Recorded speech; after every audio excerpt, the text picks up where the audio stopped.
जय श्री कृष्णा।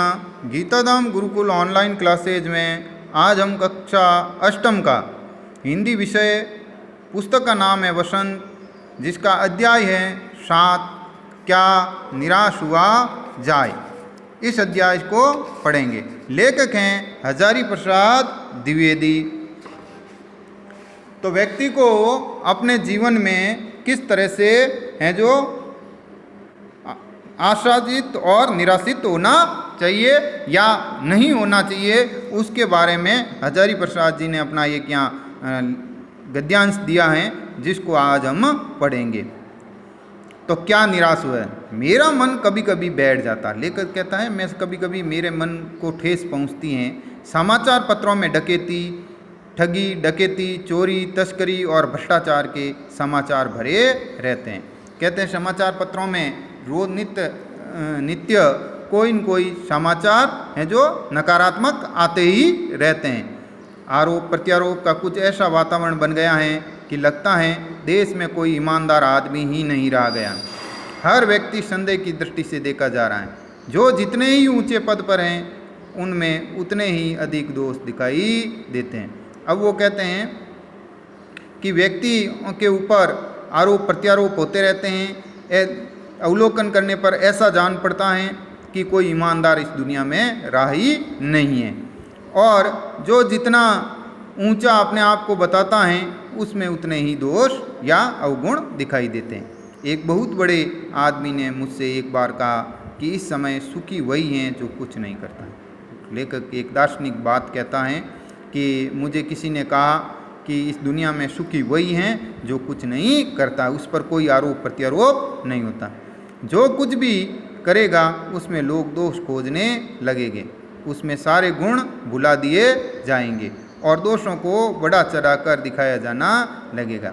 अब वो कहते हैं जो कुछ भी करेगा, काम करेगा व्यक्ति, तो उसमें कोई न कोई कमी आएगी और लोग दोष खोजने लगते हैं। उनके सारे गुणों को भुला दिया जाएगा और दोषों को बड़ा चढ़ाकर दिखाया जाना लगेगा। दोष किसमें नहीं होते हैं? यही कारण है कि हर आदमी दोषी अधिक दिख रहा है, गुणी कम या बिल्कुल ही नहीं। स्थिति अगर ऐसी है तो निश्चय ही चिंता का विषय है। अब वो कहते हैं काम करने वालों में अगर कोई दोष देखोगे तो कोई काम करना ही नहीं चाहेगा। क्या यही भारतवर्ष है जिसका सपना तिलक और गांधी ने देखा था? अब वो कहते हैं क्या ये भारतवर्ष हैं जिनका सपना गांधी और तिलक ने देखा? इन दोनों ने अपना है जो कैसे सपनों का भारत देखा। रविंद्रनाथ ठाकुर, मदन मोहन मालवीय का महान संस्कृति भव्य सभ्य भारतवर्ष किस अतीत के घर में डूबा गया। अब वो कहते हैं कि हमारे जो दार्शनिक लोग थे, जो हमारे क्रांतिकारी थे, जो हमारे राष्ट्र के महापुरुष थे, उन्होंने इस भारत को किस तरह एक महान संस्कृति और सभ्यता वाले भारत में देखा।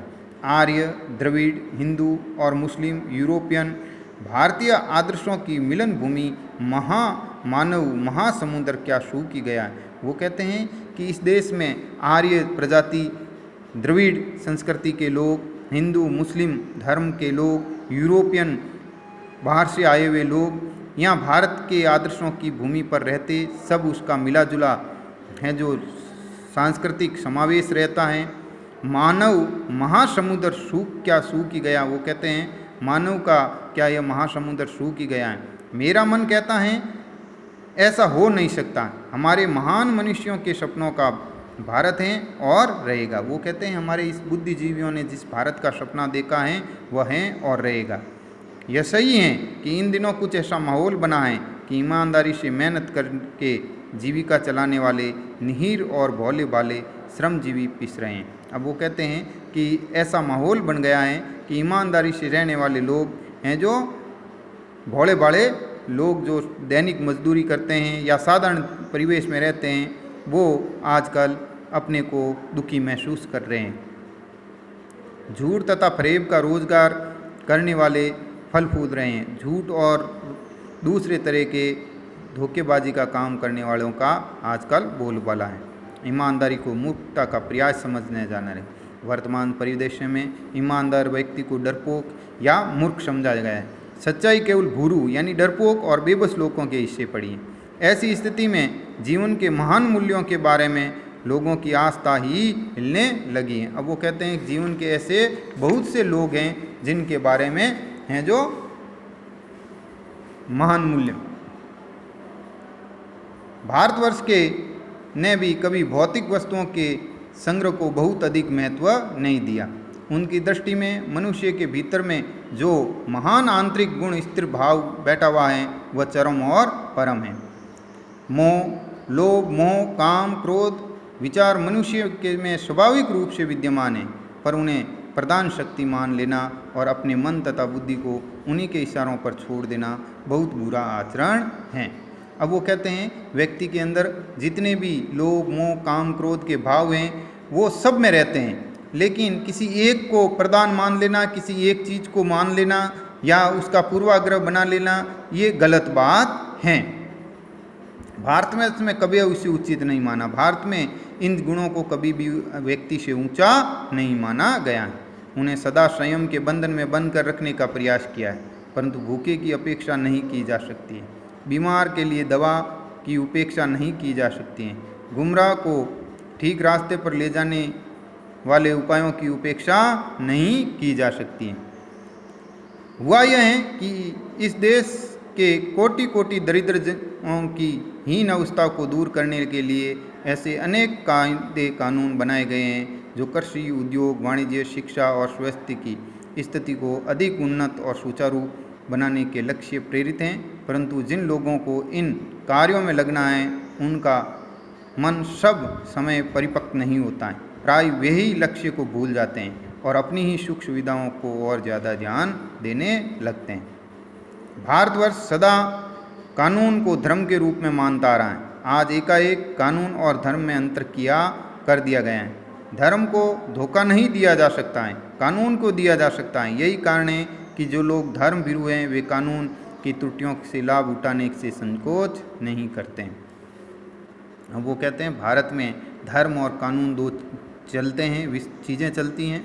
कानून को तो व्यक्ति धोखा दे सकता है, लेकिन धर्म के बारे में ऐसा नहीं है, क्योंकि धर्म के बारे में व्यक्ति गलत सोच ही नहीं सकता है। और जो धर्म को ज़्यादा मानते हैं उन लोगों के साथ कानून की कमियों का लाभ उठाकर धोखा कर सकते हैं।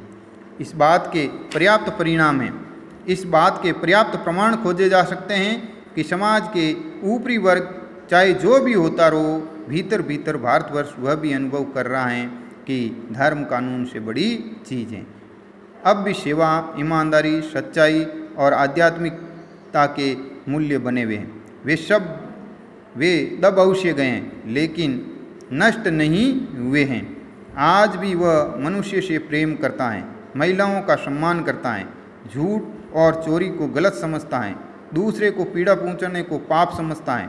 हर आदमी अपने व्यक्तिगत जीवन में इस बात का अनुभव करता है कि समाचार पत्रों में जो भ्रष्टाचार के प्रति इतना आक्रोश है वह यही साबित करता है कि हम ऐसी चीज़ों को गलत समझते हैं और समाज में उन तत्वों की प्रतिष्ठा कम करना चाहते हैं जो गलत तरीके से धन या मान का संग्रह करते हैं। दोषों का पर्दाफाश करना बुरी बात नहीं है। बुराई यह मालूम होती है कि किसी के आचरण के गलत पक्ष को उद्घाटित करने में उसे रस लिया जाए। वो कहते हैं दोषों का दोष पर्दाफाश अर्थात किसी को किसी के दोष बताना यह बुरी बात नहीं है, लेकिन कई बार उसी चीज़ को लेकर आप ज़्यादा एक मजाक बनाते हो, ये ज़्यादा है जो गलत होता है। और दोष उद्घाटन को एकमात्र कर्तव्य मान लिया जाता है। बुराई में रस लेना बुरी बात है, अच्छाई में उतना ही रस लेकर उजागर न करना और भी बुरी बात है। अब वो कहते हैं कि बुराई का रस लेना बुरी बात है, लेकिन अच्छाई में उतना ही रस लेकर उजागर न करना और भी बुरी बात है, और अच्छाइयों को भी बताने। ऐसी सैकड़ों घटनाएं घटती हैं जिन्हें उजागर करने में लोक चित्त में अच्छाई के प्रति भावना जग जाती है। लेखक इसका उदाहरण भी देते हैं कि एक बार रेलवे स्टेशन पर टिकट लेते हुए गलती से मैंने 10 के बजाय 100 रुपये का नोट दिया और जल्दी जल्दी गाड़ी में आकर बैठ गया। थोड़ी देर में टिकट बाबू उन दिनों के सेकंड क्लास डिब्बे में हर आदमी का चेहरा पहचानता हुआ उपस्थित हुआ। उसने मुझे पहचान लिया, बड़ी विनम्रता के साथ मेरे हाथ में 90 रुपये रखे और बोले, वो ये बहुत बड़ी गलती हो गई कि आपने भी नहीं देखा, मैंने भी नहीं देखा। उनके चेहरे पर एक विचित्र संतोष की गरिमा थी। मैं चकित रह गया। वो कहते हैं कि जिस तरह से लेखक ने उदाहरण दिया कि एक बार टिकट लेते वक्त कोई टिकट को काउंटर पर मैंने 100 रुपये दे दिए और 90 रुपये वापस नहीं लिया, तो वो टिकट कलेक्टर हैं जो मुझे ढूंढता हुआ आया, और जब उसने मेरे वापस पैसे दिए तो उस आदमी के चेहरे पर एक संतोष की बात थी। कैसे कहूँ कि दुनिया में सच्चाई और ईमानदारी लुप्त हो गई। वैसे अनेक अवांछित घटनाएं भी हुई, परंतु यह एक घटना ठगी और वंचना की अनेक घटनाओं से अधिक शक्तिशाली है। अब वो कहते हैं दुनिया में मेरे साथ कई बार धोखा भी हुआ तो मैं उन चीज़ों को ही बताऊं, लेकिन मेरे साथ एक अच्छी बात भी हुई तो मैं इसको नहीं बताऊं, इसका मतलब ये ठगी होगी। इस तरह से लेखक हैं जो वार्तालाप करता है। बाकी का हम अगले अध्याय में पढ़ेंगे। धन्यवाद।